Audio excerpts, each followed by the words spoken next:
एक रात, एक छोटा सा शहर और आग जिसने सब कुछ जला के रख दिया। मुर्शिदाबाद में 3 जिंदगियां खत्म, घर जलकर राख, शॉप्स में हुई तोड़फोड़, फैमिलीज बिखरी हुई। ये सब कुछ सिर्फ एक लॉ के नाम पे, वक्फ एक्ट 2025। मगर क्या ये सिर्फ लॉ है या कोई बड़ा राज जो हम सब से छुपाया गया हो? About the Waqf Amendment Bill, it's been cleared now in both houses of the Parliament and discussions going into midnight. The bill is passed. आप भरोसा रखिए, बंगाल में ऐसा कुछ नहीं होगा जिसमें कोई डिवाइड एंड रूल होगा। पूरा मुर्शिदाबाद पिछले एक सप्ताह से चल रहा है, सरकार मौन है। मुर्शिदाबाद से हिंदू परिवार अभी घर छोड़कर भाग गए हैं और घर छोड़ के भाग लेने के बाद वो लोग अभी मालदा में पांडलालपुर हाई स्कूल जो है उस हाई स्कूल में। Now we are getting a confirmation that 3 people have been killed. 3 deaths in fact have been reported in Murshidabad violence.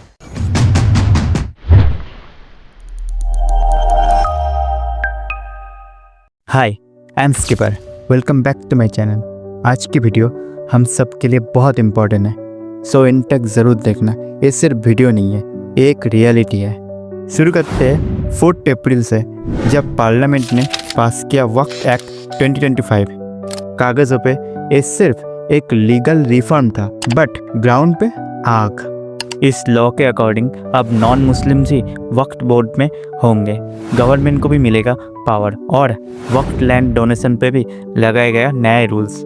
Transparency का वादा किया गया, मगर मुस्लिम कम्युनिटी में इससे पैदा हुआ एक डर कि उनसे शायद उनका ज़मीन छीना जाएगा। इसी डर के वजह से जगह जगह में शुरू हुआ प्रोटेस्ट, जिसका सबसे बड़ा इम्पैक्ट देखा गया वेस्ट बंगाल में, क्योंकि यूपी के बाद सबसे ज़्यादा वक्फ प्रॉपर्टीज़ वेस्ट बंगाल में है, और बंगाल में मुस्लिम कम्युनिटी को टीएमसी की तरफ से बहुत बैक किया जाता है, ये हम सबको पता है। इसी चीज़ का एडवांटेज लेते हुए 11 अप्रैल बंगाल के मुर्शिदाबाद डिस्ट्रिक्ट में बहुत सारे जगह जैसे जंगीपुर, धुलियन, इन सब जगह में वायलेंस देखा गया। बॉम्ब्स फोड़े गए, शॉप्स जलाए गए, लोग मारे गए।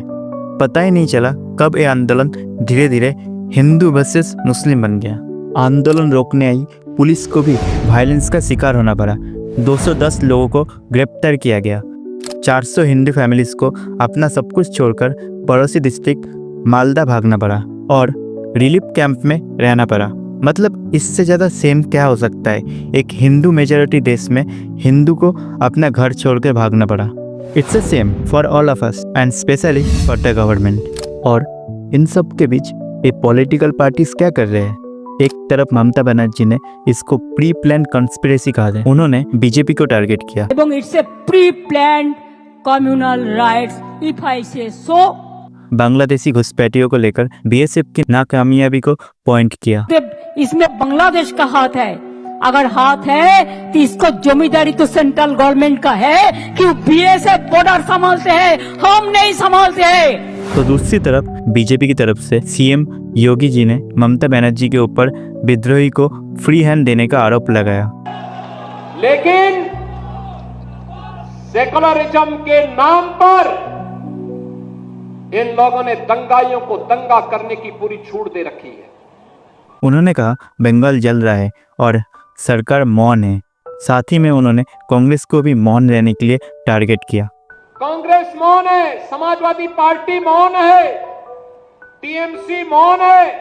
वे धमकी पे धमकी दिए जा रहे हैं, समर्थन कर रहे हैं बांग्लादेश के अंदर जो हुआ था। लेकिन ये लीडर्स जो टीवी पे चिल्लाते हैं, वो ये नहीं देखते कि मुर्शिदाबाद में जो 400 से ज़्यादा परिवार अपना घर छोड़ के मालदा के टेम्पररी कैंप में रह रहे हैं, उनके लिए जल्द से जल्द कुछ किया जाए। ये लोग सिर्फ इसको अपॉर्चुनिटी बना रहे हैं 26 बंगाल इलेक्शन के लिए। एक तरफ टीएमसी अपने मुस्लिम वोटर्स को सिक्योर कर रहे हैं, तो दूसरी तरफ बीजेपी हिंदू को सिंपैथी देकर उनको अपने साइड में शामिल कर रहा है। 26 जीतने के लिए हर पार्टी आग से खेल रहा है, लेकिन बंगाल के लोग वो सिर्फ आग में जल रहे हैं। क्या वो सिर्फ वोट बैंक है? डियर बंगालीज, उठो, जागो। इस पॉलिटिकल चेस बोर्ड में अपने आप को मत जलने दो। हर वो चीज़ जो आप टीवी या फिर इंटरनेट पे देखते हो, सोचे समझे बिना उसको मत मान लो। सवाल उठाओ, अपना खुद का पॉइंट ऑफ व्यू रखो। क्या आप सिर्फ एक वोट हो? क्या आपकी पहचान सिर्फ एक रिलीजन या कास्ट है? याद रखो, नेता आपके सेवा करने के लिए है, आप उनके लिए नहीं। उनका काम है आपके लिए लड़ना, आपको लड़वाना नहीं। अगर आप चुप रहे तो यही खेल और ख़तरनाक हो जाएगा। आज अगर नहीं जागे तो कल सिर्फ राख बचेगी। उठो, सवाल करो, उनको उनका फ़र्ज याद दिलाओ, नहीं तो बंगाल का हर एक कोना एक और मुर्शिदाबाद बन जाएगा। वीडियो को एंड तक देखने के लिए शुक्रिया। वीडियो अगर अच्छा लगा make sure you like comment and subscribe. हम मिलेंगे बहुत ही जल्दी, तब तक के लिए बाय।